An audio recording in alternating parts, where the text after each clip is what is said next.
It's me, Counterpuncher, the Week Era Grand Slam Trash Talking Ranting Champion. They have the age-old adage, you get what you receive. To be hostile and disrespectful to people with malicious intent, and karma will come back and hit you tenfold. Especially being disrespectful towards innocent people who don't have anything to do with your circumstances, due to a war. And it's more egregious when these Ukrainian players are outright disrespecting a Russian player who openly spoke out against the war, which made me lose all respect for those Ukrainian players after that.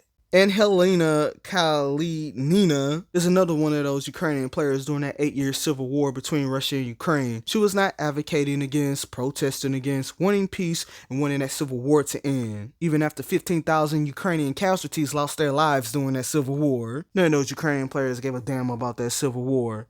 Until Russia began performing air raids around Ukraine, dropping bombs on their homes, and then these Ukrainian players were forced to care. Now these Ukrainians want to show their asses out there on the tennis courts, acting like spoiled brats and drama queens, getting woke with war politics, bringing politics into tennis. And as the saying goes, you get woke, you go broke. Being woke is a career path that doesn't come with a retirement plan. But in Anhelina's case, she was forced to retire in a 1,000 event final. And when Anhelina was going through the rounds, all the phony fatuous stand with Ukraine tennis fans showing up to her matches, waving the Ukrainian flag and cheering her on to get across the finish line to Ukrainian victory like the Ukrainian players are the underdogs. The Ukrainians are not the underdogs. The Russian players are the underdogs. Russian players have to play in a hostile anti-Russian xenophobic atmosphere with Ukrainian flags being flown in their faces. The Russian players are innocent players being made the beneficiary to a war that they didn't start. That's like blaming every American for the war in the Middle East when the United States invaded Iraq looking for weapons of mass destruction under the guise of unilaterally attacking Iraq to steal their oil. Well, but since I'm American, I guess that makes me an imperialist bastard like President Bush. I'm just as guilty when America was in the Middle East and those tanks killing innocent Iraqis over some oil, right?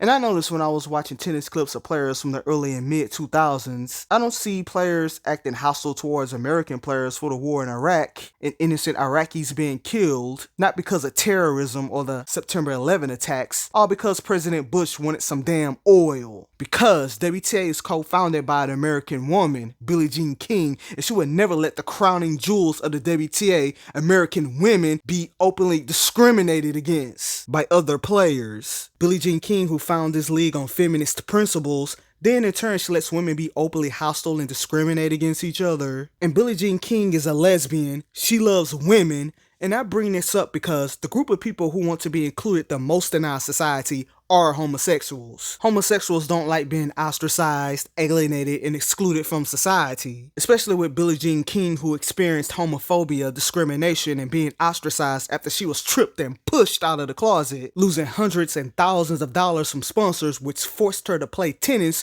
until she was damn near 50. And to quote Billie Jean King, because I needed the money. The mental toll Billie Jean King must have had to experience after her girls just want to have fun lifestyle was exposed and then they suing backlash. I would think Billie Jean King would have compassion for the Russian players encountering the same hostility in the tennis world, and certainly Billie Jean King would not allow women to treat other women with the same hostility and discrimination she went through, right? But then the WTA, under Billie Jean King's watch, she let women in her league be hostile towards each other, discriminate, and alienate other women, disregarding the severe psychological disposition on the Russian player's psyche. And this is occurring under the umbrella of feminism, sisterhood of inclusivity for women. WTA is a feminist league that promotes feminism and lesbianism. Yes, those are the main products WTA wants to promote. Celebrating 50 years of the WTA.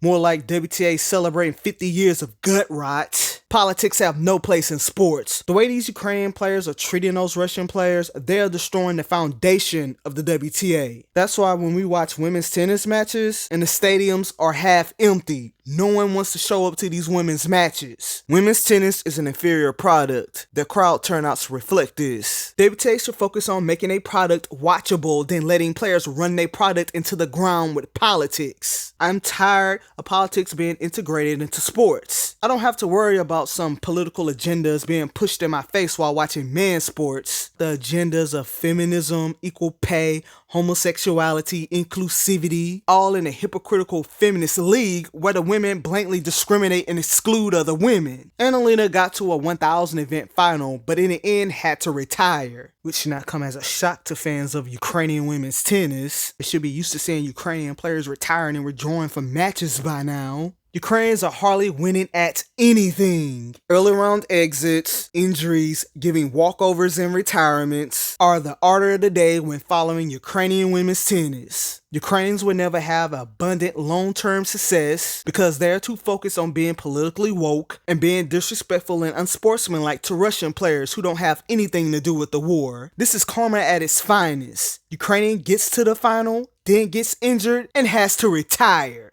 And this has been Counterpuncher, and I'm out. Think you the goddamn bomb? You ain't nothing. You ain't shit. You better recognize, stupid ass bitch.